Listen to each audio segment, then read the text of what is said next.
Kemudian yang ketiga sholat. Jadi di Ramadan ini walaupun kita udah tarawih dan witir, maka masih boleh kita tahajud. Masih boleh kita tahajud. Jadi ketika kita bangun makan sahur, usahakan ada waktu di situ kita sholat tahajud. Entah sebelum sahur atau sesudah sahur. Tahajud 2 rakaat salam, 2 rakaat salam. Walaupun kita hanya ambil 2 rakaat. Bagaimana niatnya? Niatnya silahkan bisikan dalam hati, nggak perlu komat kamit, nggak perlu bertalafud. Apalagi pakai bahasa Arab, sementara kita susah bahasa Arab. Jadi ngomong bahasa Indonesia, bahasa daerah boleh, sholat tahajud. Bismillah, Allahu Akbar. Itu udah sah. Sholat tahajud seperti 2 rakaat biasanya.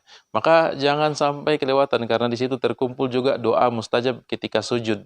Semua sholat, baik sholat wajib atau sholat sunnah, ketika sujud, aqrabu ma yakunul abdu min rabbih wa huwa sajid. Waktu yang paling dekat seorang hamba dengan Allah ketika hamba itu sujud. Fa'aksiru doa, maka perbanyaklah doa. Dan ini bukan cuma di sujud terakhir. Sujud pertama sampai sujud terakhir. Dan berlaku di sholat wajib, sholat sunnah. Dan boleh menggunakan bahasa selain bahasa Arab. Bahasa Cina, bahasa Hong Kong, bahasa Indonesia, bahasa Mongondo.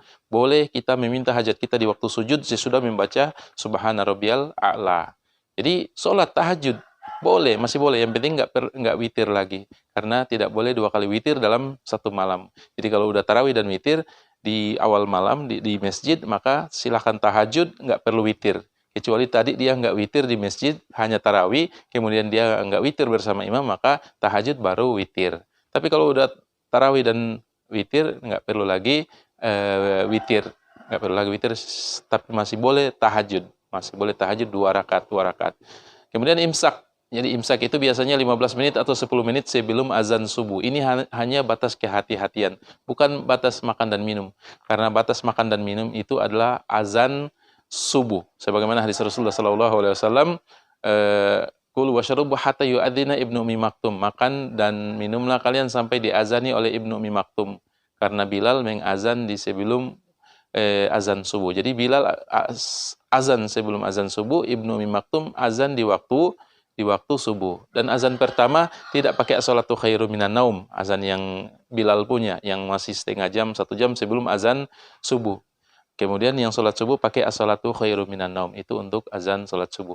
Kemudian Allah berfirman, kul washrabu hatta yatabayyana lakumul khaitul abyadu minal khaitil aswadi minal fajar. Makan dan minumlah kalian sampai nampak benang putih dari benang hitam di waktu fajar.